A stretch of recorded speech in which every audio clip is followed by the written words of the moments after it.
Yeah, let me medicate.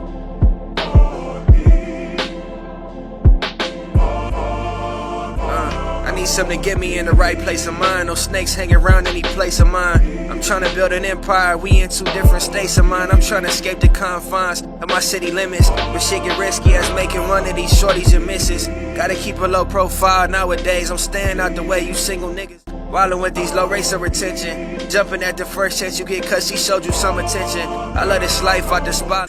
Welcome to another episode of Live Rats and Loaded Minds. I'm Aubrey Ward Jr., of course. Aubrey Ward Jr., of course. No, God. All right, for real. That's cool. We could take that's a tape. And we got Twan over there. We got Twan trying to copy me, man. We just finished up with week 10. We're going into week 11. We talking about NFL. I'm sorry. We talking about the NFL. We just finished up week 10, going into week 11.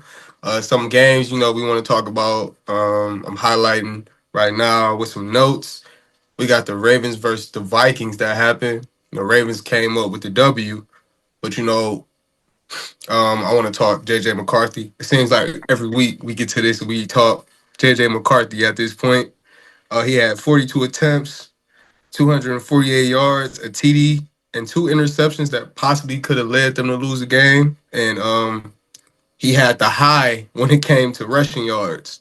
So playing against a Lamar Jackson, putting up numbers like that, pretty much doing Lamar Jackson type of things at this point. At that point, so I think J.J. McCarthy is going to be somebody a force to reckon with at some point in this league. I hope the Giants can figure it out right now. They're going through having to fire their coach. Brian Dable, they fired him, trying to figure things out at this point. I really do want some success for them because it seems like they're trying to find ways to win games. They're not losing by a lot, and it keeps being each week they're not losing by a lot, a touchdown or maybe touchdown in the field goal. But I'm tripping. Talking about JJ McCarthy. I don't went too Yeah, much I was gonna keep letting you go, but I think tripping. back to I feel like we just talking about young quarterbacks. I mean, JJ McCarthy Yeah, is a because rookie quarterback. I see where your head was going. You not off the rail. You're not off the rails. But no, just speaking on JJ, I think he had a rough game in terms of just the overall outlook. Like if you're a box score watcher and you've seen 20 for 42, 240 some yards, one yeah, TD, 2 picks, that's not, your ratio is not where you would like it to be, and neither is your completion percentage. However, I feel like the one thing that remains constant and consistent with JJ McCarthy, which I feel like is probably it's a trait that you can definitely learn. It is also a trait that develops over time, or you can just have it. And I think JJ has it in terms of just being fearless. Like it just nothing, no circumstance, no pressure. Like it doesn't matter what is happening over the course of the game. Like even though that they were not in the position to win. Well, I ain't even not gonna say that because they only lost by a touchdown. But just in terms of like, there were some tough spots throughout the game, especially after those turnovers. So it's like, for him to go out there and still only lose by a touchdown and a 2-point conversion, I'm not necessarily like oh man, like JJ McCarthy don't have it. Like, nah, he definitely still has some flashes in that game. And I think that just going forward, I think the Vikings are definitely. I think they could be a little bit, content with the quarterback situation. I know there was definitely some, area of concern just for how good Carson Wentz was playing up until, the week before JJ came back. And, them questions in the media, too, start circulating like, all right, because you could I low-key want to get into the Mac Jones and Brock Purdy situation because that's interesting. But, when the backup come in and, Carson Wentz, he did have a Super Bowl run back in his prime. yeah, When he was young, and he was definitely one of those young quarterbacks that had early success. And to see him revive his career as a backup and play well for the Vikings to where they're still in the playoff hunt. And, you got a young quarterback. Y'all just drafted J.J. McCarthy, who y'all had questions about. And there's still going to be questions. But for the most part, again, just going back to that trait of being fearless, I feel like they can be happy with, not happy with the loss, but you know what I mean? Like, Yeah, they ain't get blown out. They ain't really get ran off the field. Like, it was a competitive loss. yeah. So, One thing we can say about him is he's definitely shown that he could be a leader of that team, and it seems like the Vikings organization is rallying behind him as their leader. So I definitely. want everybody to know, before I messed up, Twan messed me up, man. He got me all excited and stuff. He mocking me in the beginning. We gonna keep that mess up in there because it's good to learn from your mess ups. It's good to learn from your mistakes, man. But listen, the reason I hopped in so fast on that because the next one I wanted to talk about was the Giants versus the Bears. Yeah. So Giants lost their coach, as I was saying. We keep talking about these young quarterbacks. Jackson Dart had a good game, but they did end up losing. I wanted to highlight that we haven't really been talking about Caleb Williams much when we really probably should. They're 6-3. They just beat the Giants, and Caleb Williams had a great game, and it all came down to fourth quarter when it mattered. That's a Pat Mahomes trait, a Tom Brady trait. If you can find ways to win the game in the fourth quarter, you're gonna last long in the NFL. So Caleb Williams down 20-10, throws a TD in the last couple minutes of the game. He then runs in for 17 yards. So I feel like we don't give Caleb Williams enough of credit when it comes to quarterback, and especially the Bears, because at a point in time, the Bears are like the Browns. Like, couldn't find a way to win. Ain't been back to the Super Bowl just as long as us. Like, Ain't had a quarterback. ain't had a Well, quarterback. no, let me not do that to Oh Justin. no, yeah, Yeah, color, yeah, yeah. yeah, Justin, Justin, yeah. Justin Fields. Let me backtrack and keep this in there because I think Justin Fields has had a tough start to his NFL career. Like the whole coaching changes that he dealt with in Chicago, and then going to an organization that clearly has a lot of other things to figure out other than the quarterback position. I think like it's easy in football to always be like, oh, it's the quarterback fault, but like it's not like we haven't seen this story before. The Browns with Baker Mayfield is a perfect example. That's the one. Yeah. That's just the one off the top of my head that I know. I know about it. I lived through it. I saw everything that happened. And I think the Jets is a little similar situation to Justin Fields. But yeah, back to Caleb. I think that he a gamer, bruh. No, Like he a yeah, gamer. Like he is going to literally leave it all out there until it's zeros on the clock. And again, we talk about the right traits to have playing QB. You got to be a tough dude, bro. Like mentally, physically, all that, because everything is on you. Whether y'all win, whether y'all lose, it's on you. So, and I think last year we definitely saw some flashes from Caleb. Still a young team though, trying to figure it out. And then even this year, Ben Johnson, like I don't think he get enough credit either, just in terms of like we saw what he was doing with the Lions, all the weapons that they got, and offense he was running. Yeah. yeah, the Mhm. Bears definitely got they got underrated. If you look at their, I'm gonna say loadout, like on some Call of Duty, like they load out, they weapons load out, it's still kind of crazy because they just got I don't even know how to pronounce his name, the backup Manungai. I Oh think yeah, yeah, yeah. like he has stepped in for DeAndre Swift, who's been hurt, and it's almost like I'm not gonna say he's playing better than Swift because Swift had a good little stretch before he got hurt, but it's just like he stepped in and fit right in, like picked up right where Swift left off. They got Odunze, they got what's his name, DJ Moore, Colston Loveland has again, somebody had said or it was BQ. BQ was like, I had a crazy fantasy pickup with Coastal Lover. Like, bro, did you really have a fantasy pickup? He was like the 13, 14 pick in the draft. Like, I think everybody knew he was going to be nice, even from watching Michigan. Like, he was one of the only players on that offense that you was like, oh, no, like, he's an NFL player. And he's had that resurgence. So, Ben Johnson definitely got a good loadout. And I think, like, him and Caleb got I don't want to say he's the perfect coach because there is no perfect coach, but he's the perfect coach for Caleb Williams and his development. Like the backyard play style of Ben Johnson and his, creativity with play calling matched with somebody who literally sometimes it looked like he just be winging it out there playing Right. QB. I think it's a perfect match made in heaven, bro. Yeah, we always find that in the NFL, man. Certain quarterbacks work good with certain coaches. I mean, it's been proven multiple times, many times over, and it's still going to be proven till the end of time. I mean, we're going to have to figure that out with the Browns. You know what I'm Bruh, saying? So, bruh.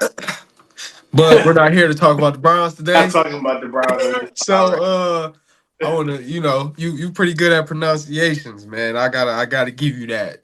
We gotta talk about the Saints quarterback. You know how to pronounce his last name? Because I do. Tyler Shaw, Thought it was Shuck. Shut. I didn't know that either. You Didn't just know did that. good. You said Romo Dunze. I be getting his last name mixed up all the time. So you're pretty good with your pronunciations, I bro. be So trying. Yeah, I definitely didn't know his name like at yeah. all. Yeah, so we're gonna talk, man. I got a couple more games right now. We got the Saints versus Panthers. The Saints came up with the W. So about time somebody was able to get the Panthers another L because they still at 500, but they were going strong. So the Saints won, and now we're at a situation where we need to figure out if they found their star. Pretty much, Tyler Schultz came in, and he might be the answer for the Saints through 282 pass yards, 2 TDs, and you got your number one receiver acclimated into the game. Chris Olave, last impactful game. Finally, wide receiver, you. We had. We. I mean, we are. He was probably the best receiver at the time in that core when it was him, JSN, and Garrett Wilson. I think that JSN benefited just from the attention of Olave and Garrett Wilson. Granted, JSN is still he probably the best receiver in the league this year. No, for sure. But like people forget how nice Chris Olave was when he was at Yeah, State, and I think him being in a situation where they've been struggling to find a consistent passer is like okay, y'all forget about who I am. But honestly, I'm really one of them. So, and I just seen today that they in talks for extension. So, looking yeah. like he gonna be a Saint for a minute. He should be, bro. He deserved it. I mean, like I was about to say, his last impactful game was October 19th, and he had 5 receptions, 98 yards, and 2 TDs.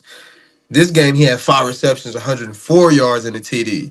So Tyler Shook pretty much might be the answer at this point for the Saints. They're now, I believe, they're sitting at 2-7. I think I'm pretty sure. So if this is the answer for them to try to start winning some games, if they're not looking to go in the draft and go get a top 5, top 3 pick, then I would say continue with what they're doing. I mean, they're looking like he's the guy. They did draft him over Shador and all the other quarterbacks they could have took. So if it's good, keep doing it. Yeah, this is he was at Louisville or Indiana. Louisville. Louisville, that's right. I remember him. People were saying he was like the sleeper in the draft because of his Hmm. build. Yeah. And he has. I mean, he was a game manager, so like that's always going to really travel no matter you in college or football. Like, if you know how to take care of the football, put the ball in the hand of your playmakers, you could be content as a coach in an organization. But I do definitely want to touch on two things. One, Spencer Rattler, I don't think that he's worse than Tyler. Like, I think that they're in the same. I think they're in the same level. I think it was more like he had we were 2-7, so he had like 5 or 6 games. They was like, all right, let's see what we got in our other draft pick. And I don't think it's over for Spencer Rattler because like even though that No. they were losing games, they were in games and he was balling. Yeah. Again, it's easy to blame the quarterback when a team is not winning, but Spencer Rattler, you definitely people been watching you, bro, for real. For So sure. the other thing I want to touch on is just what's his name, Bryce Young. Like, what? Like you go on the road, and even in the Packers game, like they won that game, and it had nothing to do with Bryce Young. Yeah. Like I'm so confused on like he has had flashes too, even when they've been bad. Like he's shown us like okay, he can make throws, he can manage a game, but then you got these last 2 weeks where they just been stinkers. Like Yeah. only 100 passing yards 2 weeks ago against the Packers, and then what do you have this week? like about 150, something like that, 170 Yeah, maybe in that like, range, something and like that. I'm not a yards guy. I think that could be misconstrued because like there was a game a couple weeks ago where Matt Stafford threw for 5 touchdowns and he only threw for 193 yards. I feel like it's just like over the course of the game, like how are you have the most control over the game, and for 2 weeks, last week you just got bailed out by your defense, and then also terrible play by the Packers offense. And this week, your defense still played well, but y'all couldn't beat the Saints defense, who was like, I feel like they've been kind of giving it up all year. Like they record shows. Like I don't know. Can't It's be just giving it up all year. yeah, man. It's just confusing, man. It's confusing. I don't know. I Yeah. don't know what again, it's the Panthers are what, 6-4 or The 5? I Panthers know are 5-5. They're 5-5, 500. so they're Yeah. still 500. So I mean, there's still definitely a chance for the playoffs. But it's just like it's we got at the end of the season. I definitely think they're gonna have to be like, all right, like is Bryce Young really the guy, or do we have to go in a different direction? Trying to remember what year does this make this for Bryce? Is this 3 or 2? I think this is 3. This is Because 3. CJ Stroud, him and CJ Stroud, the same class. Remember last year, Right. Yeah. So CJ okay. had. So I mean, around 3, 4, around 2, 3, you start to get those hiccups, Yeah, within your game. So yeah, maybe this is just that wave right now where he having those hiccups, because I mean, his rookie year he ain't really get to do much. yeah. Maybe the second year he got to do a little bit, a little bit flashes like we say. This year it seems like it's been his most complete, more so year, but Definitely, definitely, yeah. you And like I I don't. said, you can still have those hiccups though. 2, 3. You ain't get to play your first year, so somewhere you gotta have your errors somewhere. So it was bound to happen at some point. Yeah, no, I definitely don't want to I think we all want to see, especially black quarterbacks. Like Bryce Young was a Heisman too, so definitely Hmm. want to see him succeed, especially being not as tall as you would like for a quarterback, under 6 foot. Um, yeah, man, definitely want to see him figure it out. Definitely hope that they can get back on track, to finish down the stretch for the season, man. For sure. Then the last game I want to cover, heading into week 11, the week 11 game. We just finished last night, Thursday night. And boys, them Patriots look real good, man. They Nah, look. bruh. We gonna go through this again, bruh. Week 11.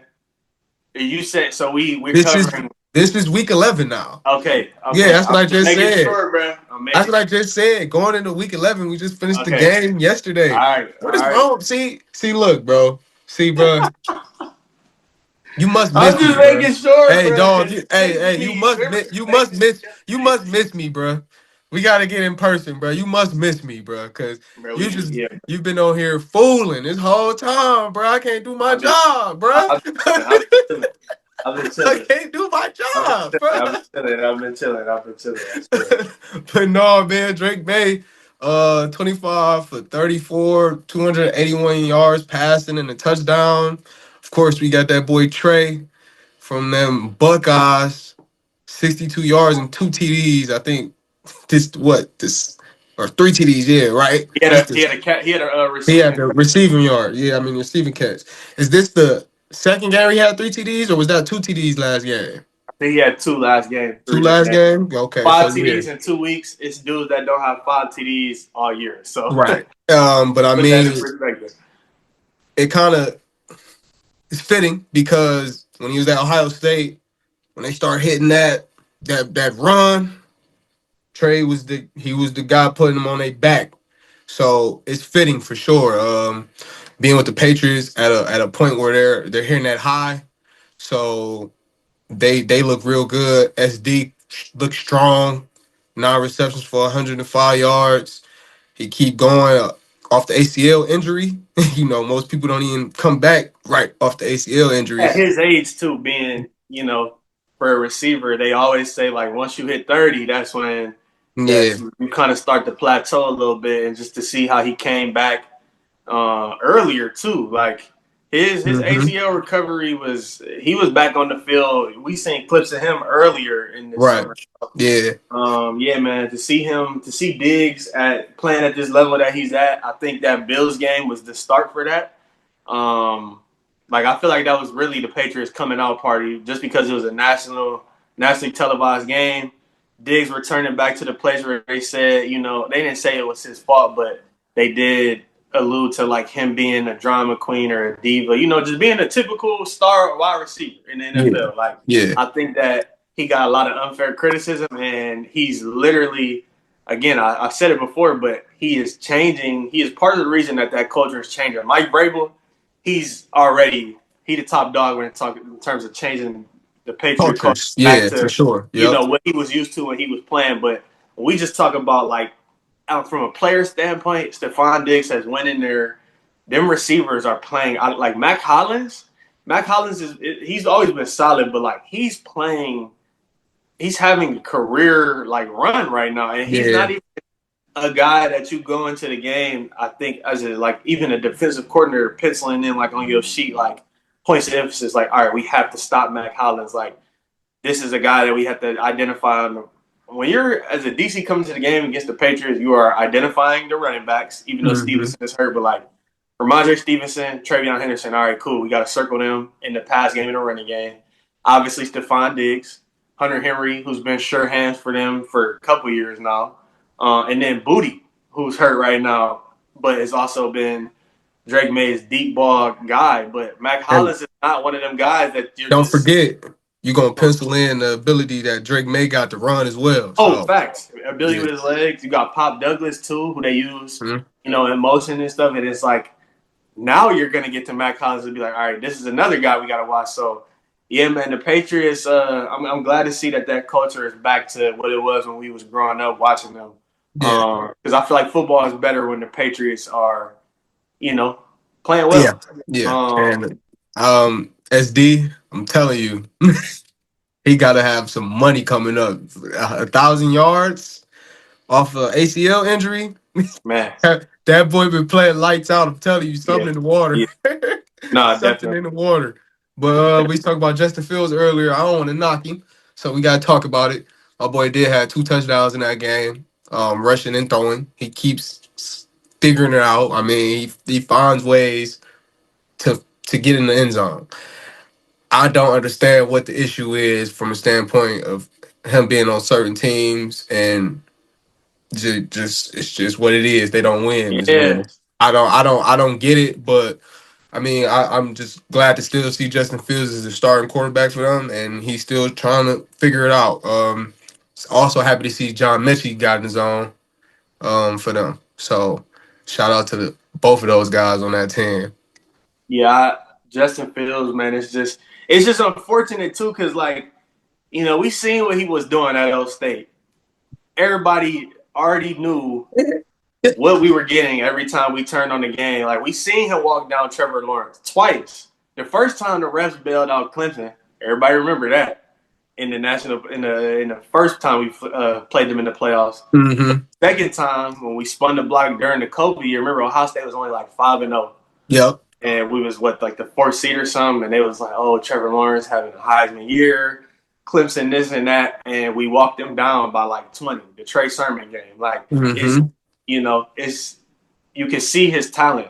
I think again when we talk about sports, there's always the eye test, and I know for a lot of us that really watch the game, try to understand it to the point where you can actually talk about it. It's like you watch Justin Fields and the same ability that we praise Lamar for having, Justin Fields has in terms of just being able to use his legs. Like I'm not saying that he does it as good as Lamar. I'm not saying that he's a generational talent like Lamar, but like Justin Fields is just as good as using his legs as any other quarterback in the league, and I think it's just an unfortunate situation again where he's going into another organization that don't have nothing figured out.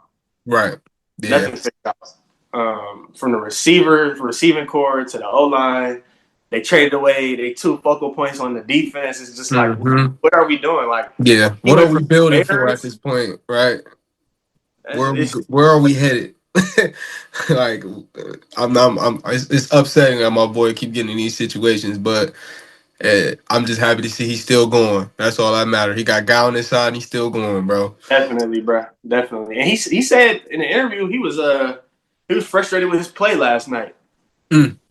And I think that's another thing too. Like he's been very honest in his any of his press conferences or the post game interviews. Like it's another thing for a QB, another trait that a lot of even we can go back to Baker. Baker was not accountable in his first with his stint in Cleveland. Like that No, for was sure. probably his biggest flaw. He was not accountable, and he learned that. And I think Justin Fields already having that. Like again, you can say all these other things about the Jets onto why they lost, but Justin Fields came out and said my play, he wasn't happy with his play for real. So having that accountability with him only being in like year 5, year 6 is something that, you want your young quarterback to have. And I just hope that they don't give up on Justin Fields because like putting Tyrod Taylor in there, respect to Tyrod. He No, yeah. has had a great Great career. Great career. but Justin Fields is like that. Like Mm-hmm. he is a good quarterback. Just put stuff around him Yeah. for him to be successful. I don't want to see the coach get fired because we already done seen that with him before. Like he had 3 or 4 coaches in his first 2 years. So I really hope that the Jets, surround him with some talent so we can actually see if the eye test is what we can actually confirm what we see, bro. Mm-hmm. For real. All right, bro. Yeah, man. Let's talk NBA. Where you want to start, bro? Where you want to start? So I want you to tell me who had the best triple double. Who had the best triple double this week, man? Jokic or Wemby? I don't know what I forget what show it was, and somebody said, "Oh, it was Kendrick Perkins." He said, "Jokic is making Hakeem Olajuwon's great games just look good," and it's just, again, I think it's fatigue of Jokic being this great for this long. Jokic is by far the most impressive, just because it's like he really might be the best player in the league, just in terms of like being able to do everything. I know some people just don't aesthetically like the game or Yeah. how he plays his game. But like, how can you not like his game when some of his shots? No, I'm not even gonna say that. From the dotted in to like from the semicircle in to the goal, he is probably like 75%. And then on those shots, none of them are touching the rim. To me, I'm a guy that always relates to players that have great touch, because when I played, I had good touch with both hands, and to see like somebody use their right and left hand and there is no drop off, to me that's my aesthetic. Like I love watching players that are great going left, great going right, and then we talk about shooting a floater, shooting just a little touch push shot with one hand when you get closer in the paint. It's nothing better than that. And he does it at such a high level. And then when you talk about his passing, I mean, dude, rapid passes around his defender and then around the person that's in help. He the best player in the league, man. I as a Brown fan, that's tough to say, but he the best player in the league, bro. I can't even. There's nothing else you can say, bro. There's no holes in his game. Yeah, man. What number MVP is he on? Is he a 3-time MVP? I think he's a 3-time MVP. Could he go? Did he go? He went back to back, right? If I'm not mistaken. Yeah, back-to-back MVPs for sure. Because Who won it last year?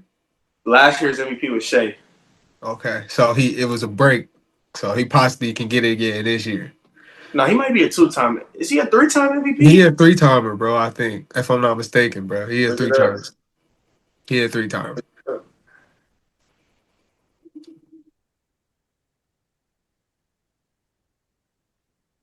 Yeah, 3-time MVP. 2021.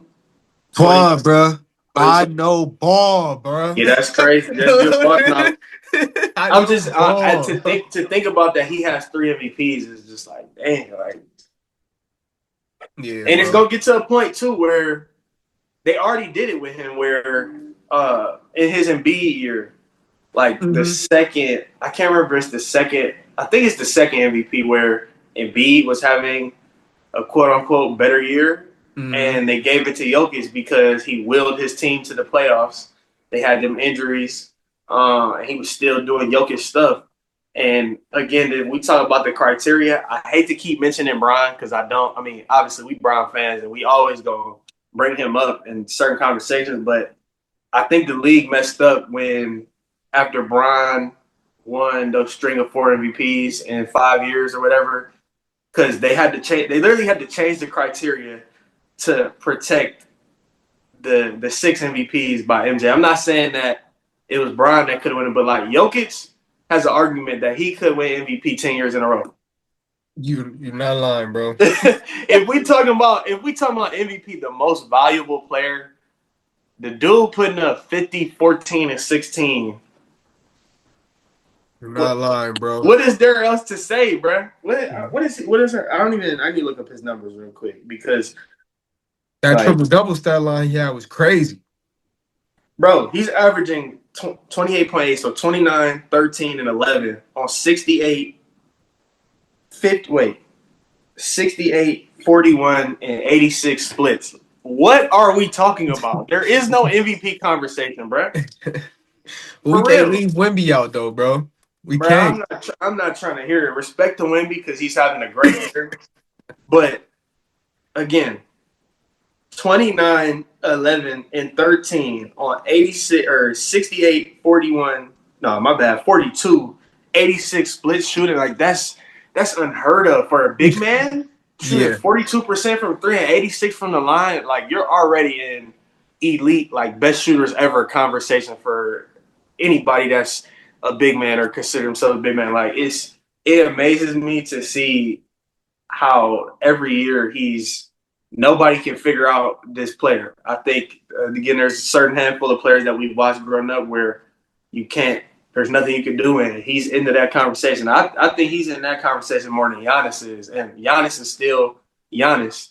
Yeah. But it's like, I think with Giannis, same issue that Bron had earlier in his career, just in terms of like the consistency in his perimeter game. I don't think Giannis, he still doesn't have that. Like everybody knows when you play Giannis, get back on defense, build the wall for the paint, pack the paint in the half court. For Jokic, Ty Lue said our job was to let him. Our game plan. That's everybody's game plan for the most part when they play Jokic. Let him score.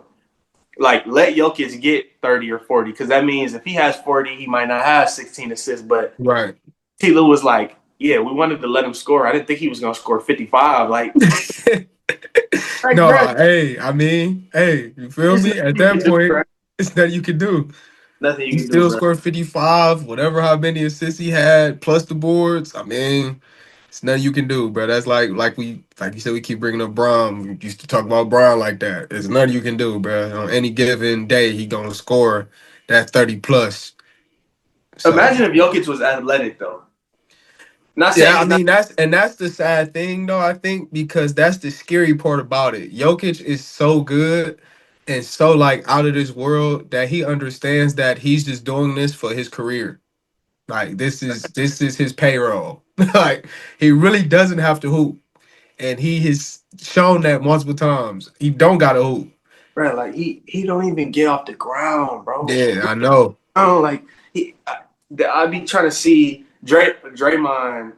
To me, is he's still one of like the top tier defenders in the league, just in terms of being able to guard multiple positions effectively. And he gave Wemby triple double game. He gave him an issue just in terms of like it was like 1 for 13 or something on shots when he was guarding him. Wemby was not able to get to spots on Draymond. I think having a low center of gravity versus a tall, skinnier player usually works. Like, I don't know if you remember, the Clippers put Chris Paul on KD at one point. I remember that. No, I remember that. And for sure. Chris Paul, low center of gravity. Also, too, with KD being tall, he can't put the ball on the ground as much and efficiently with a 6-foot guard guarding him.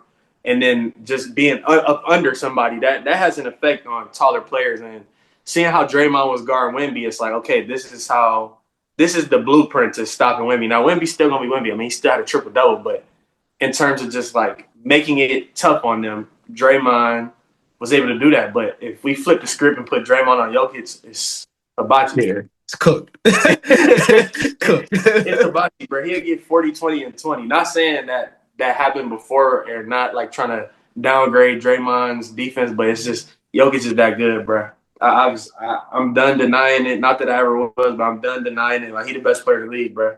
Yeah, gotta give it to you, man. That's a good point, bro. Probably is winning that MVP again. Probably is How do gonna you win not? it again. How do you not give it? I mean, now don't get Would me he wrong. go unanimous? Nah, not in this. I don't think that. Respect to Steph Curry, there should never have been a unanimous MVP ever in the league's existence. Well, I'm not gonna say in the league, at least from our NBA, like Our era, yeah. from like the earliest I can remember was like 2005, 2004, 2005 on to this point. I don't think there has ever been a unanimous MVP. I always think that there's 2 or 3 players having career years in the same season.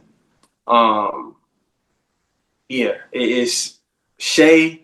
I seen a stat the other day that he's had 30 points in. He's almost scored 30 points in almost every game, and he sat out like 6 or 7. I hate that I just said that.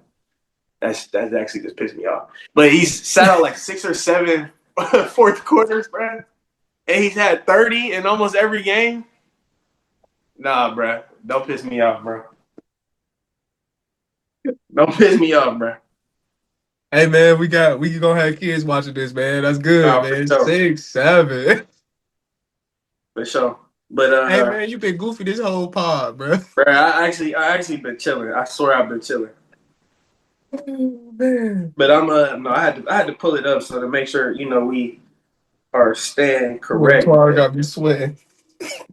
What you would call it?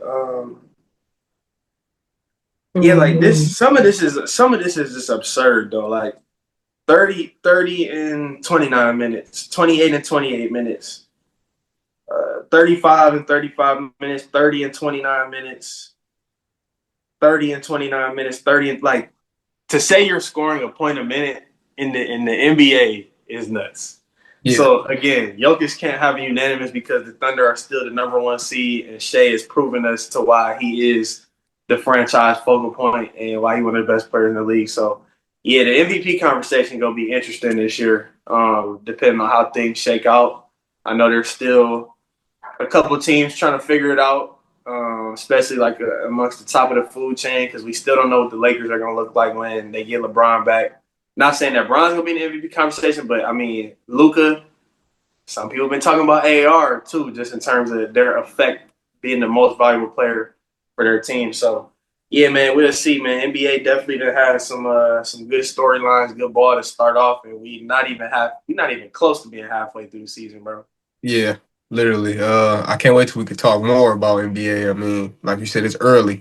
NBA really started taking off once you get that All-Star break. All-Star. Yeah, that's when it really started taking off. That's when I used to get my money off the parlays around All-Star break. That's around the time where it really start heating up. You really know who. You know what you're getting from Yeah. who. You really can really statistically sit down and talk for real what you've seen. So yeah, that's gonna be very interesting when we get around that time. I think last year was a good trade deadline. I think this year will be another good trade deadline because I feel like there'll be a couple teams that, like the Kings, will be an interesting team to watch. Just in terms of okay, can they, as a GM, and again, like it's working in the league. I have to be particular on how I say communicate these things, but it's just gonna be interesting to think about just in terms of like when you're a GM for a team that the Kings, for instance, like you got aging stars and DeRozan, as well as Zach LaVine. I think is almost 30 now. Sabonis is in his prime. I think In he's this about. prime, yeah, And then who am I missing? that's your That's three the though. three. Yeah, Yeah, that's the trio. I know they grabbed Nick Clifford in the draft, who they are very high on. They added Russell Westbrook, another aging role player, still star in his own right. hmm Dennis Schroeder, a future Hall of Famer, where everybody was saying this summer. Yeah, it's just gonna be interesting to see because they got pieces that can help other teams. And if I'm just thinking about the grand scheme of things with them trading away De'Aaron Fox, who I thought was their franchise cornerstone, like there'll be a team to watch at the deadline for these teams at the top. Like, all right, what moves can we make? Mavericks are another team I would be keeping my eyes on just in terms of. I mean, we already been seeing it in the media. They talking about trading AD, which is beyond me, Beyond crazy. beyond crazy. I seen Yeah. something else about Kyrie as well. Yeah. It's When in actuality, I mean, Nico, he ain't do anything wrong. If we talking the GM perspective, he got a yeah. haul. He got you cornerstone pieces. Then still got you the first pick in the drive. I mean, honestly, Yeah, at that point, he was cooking to me from the outside looking in. I don't know yeah, what was going on in between, but on the outside looking in, he was cooking from a GM standpoint. I'm definitely on this side in terms of just like however you look at that trade, some people are gonna say it's not even, but again, you got Cooper Flag who is figuring it out. I think he's been playing the last 2 or 3 games. He's been playing well. And then you talk about assets and the future of a team. Yes, Luka Doncic is going to be one of the best players in the league for the next 10 seasons. Yeah. However, you could say the same thing for a Cooper Flag who's not even in them talks yet. He's only 18. Right. Yeah. That's another thing. He's only 18. Like, I'm sure, we were having the same conversations about Luka when he first got over here. So, yeah, you got AD in the process who not only could be a franchise cornerstone, but I mean, they're already talking about moving him. So that's an asset. Mm-hmm. Assets is everything. You got Max Christie, who I also think has benefited a lot from moving. They just moved him in the starting lineup for Clay. It's another great young piece to surround with Cooper Flag, or if you're looking at it from another perspective, another asset. So Right. yeah, there'll be another interesting team to watch at the deadline. And I'm excited for the NBA to start kind of picking up a little bit. I feel like they be saying in the playoffs, these fill out games. The first couple weeks been fill out games, seeing where everybody's at, seeing what teams lack, and then seeing what their strengths are. So yeah, man, definitely want to shout out the Pistons too. People been watching the Pistons. The Pistons been balling first in the East. My Cade, boy in Detroit right now. yeah, I'm in Detroit right now, but yeah, Cade Cunningham, another dude that could be in the MVP conversation. I know there was controversy over his 40 ball because he took 40 shots, but he was on the team that lost like 28 in a row. He was on the Yeah. team after that was still bottom in the East. Mm-hmm. They sniffed the plan, then made the playoffs, and now to be at the top of the East, granted, it's still early, but just saying, to see the progression, that goes into his MVP argument because, they wouldn't be anywhere without him. And yeah, I love seeing homegrown players like figure it out. Obviously, with us being from Cleveland, we know that's about Steph Curry, all them guys that have stayed put and figured it out for their organization. So, yeah, I'm looking forward to seeing what the Pistons do the rest of this season. Yeah.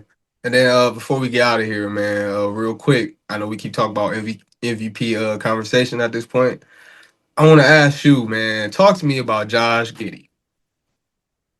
Talk to me about Josh Giddey because the way he's been playing, he honestly should have got a ring and still been with OKC at this point. So, but we keep talking about MVP conversation. Is he in that conversation? I feel like right now at this current point in time, let me look with what seed are the Bulls real quick.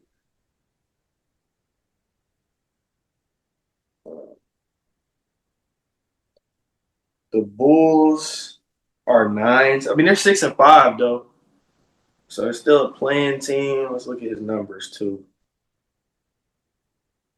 Yeah, I mean 21, 10-9 on 46, 39, 75 splits. 3 turn. Yeah, man. He should definitely be in there just in terms of I don't want to put it like it's funny with the most improved player conversation because Josh Giddey was also a high pick. So I Right. can't say like I hate giving somebody that was already like you passed the eye test. Can you figure it out? That's the next step. And I don't want to give a most improved to somebody that passed the eye test and finally figured it out. Like didn't Kate Cunningham win most improved or something like that? Yeah, he got most improved. He's like number 2 Yeah, pick. I know what you're saying. Like, what are we What doing? are we Get up to doing, somebody who actually made that jump. That's like giving Melo, even though Melo, there's arguments he should have won Rookie of the Year, but that's like giving Melo in his second year most improved. Like, no, Yeah. bro. He should definitely have a little bit of an argument just in terms of like, the Bulls. I know they lost a couple games in a row now, and I know he was out because after what DeAndre Hunter did to him, but that's another story. Man. He should definitely have a little bit of an argument. I know the Bulls are kind of back where they normally are, being in that 7 through 10 range. They're at 9 right now, but yeah, he's I think that Bulls trade with him and Caruso was more of what the Thunder need as opposed to, they with Jalen Williams, they already kind of had like I feel like he could do a little bit what Josh Giddey's doing with the Bulls if he had his own show. But I also think that Jalen Williams pairs better with Shea as opposed to, or I should say with Shea and Chet as opposed to Josh Giddey, who's not that. He just got this 3-ball to develop this year to where, we actually have to honor it. In previous years, you're going under, you're playing, I'm not going to say you're playing at the nail, but he's not looking to shoot the ball. He wants to get downhill, get his teammates involved, or get, a rim attack. So, yeah. Yeah, man, it'll be interesting to just see how the rest of the year pans out, honestly. Like, I feel like if they can get in the actual playoffs, so 1 through 6, he has to have some type of, argument for the MVP, just in terms of, we've seen the Bulls be a playing team the last 3-4 years. And then they trade for Josh Giddey, who was a high draft pick. OKC wins a ring. And on the other end, you got a guy that was a high draft pick. And can he figure it out for another franchise? So it'll just be interesting to see. I feel like right now, yes. Or right now, no. But in the long term, if they can be 1 through 6, yes. Okay, man. Hey, honestly, everything's turning up at this point. We'll have a lot to talk about. Definitely. I do look forward to speaking more of this NBA talk. I know everybody else is looking forward to it as well. I want to thank y'all for listening to this episode of Lab Rats Loaded Minds. I'm Aubrey Ward Jr. Of course, your boy on the other side, Twan. 40E. And we got my boy 40E in the background. Shout out all the boys, all the bros, man. We'll be back to y'all soon.